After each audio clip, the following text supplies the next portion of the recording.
Hi అండి. నమస్తే. నేను మీ శిరీష. వెల్కమ్ టు ఎలినాట్ రుచులు. ఈరోజు మన ఛానల్లో పెరుగన్నం అండి. సో, పెరుగన్నాన్ని మనం గట్టిపడకుండా మనం ఈవినింగ్ తిన్నా సరే అలానే ఉండడానికి చిన్న టిప్స్ చెప్తాను. సో, అది ఎలా చేయాలో చూసేద్దాము. సో, నేను ముందుగా కుక్కర్‌లో అన్నం అయితే ఉడకబెట్టేశానండి.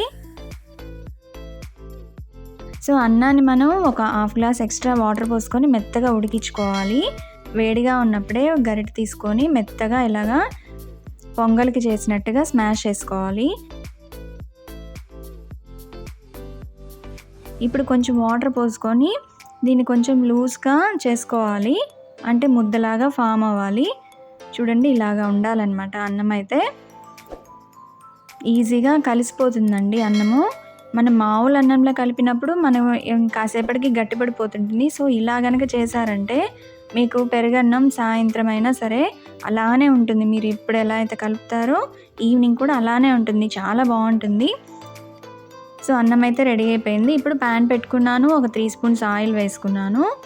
కొంచెం ఆవాలు, మినపప్పు, పచ్చెనపప్పు, ఎండుమిర్చి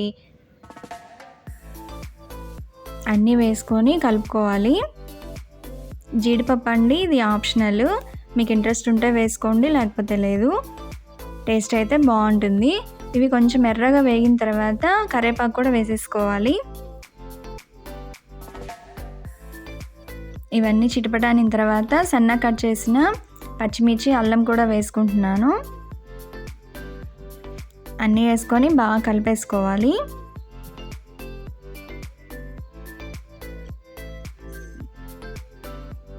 సో, ఇవి ఆల్మోస్ట్ కలర్ కూడా మారిపోయాయి, బాగా వేగిపోయాయండి. సో, స్టవ్ ఆఫ్ చేసేస్తున్నాను. ఇప్పుడు ఒక పెద్ద బౌల్ తీసుకొని పెరుగు అయితే మనం బౌల్లో వేసేసుకోవాలి. 1 లీటర్ పెరుగు తీసుకున్నానండి. నైటే తోడేసేసాను. ఫ్రెష్ పెరుగండి ఇది. 1.5 గ్లాస్ బియ్యానికి 1 లీటర్ పెరుగు కరెక్ట్గా సరిపోతుంది. బాగా కలిపేసుకోవాలి. ఉప్పు వేసుకొని బాగా ఉప్పు అంతా కలిసేలా కలుపుకొని తిరగమాతంతా దాంట్లో వేసేసుకొని కలుపుకోవాలి.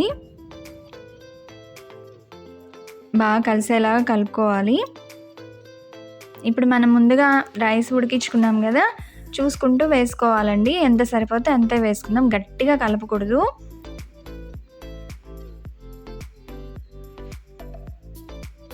చూడండి, ఈ స్ట్రక్చర్లో ఉండాలి.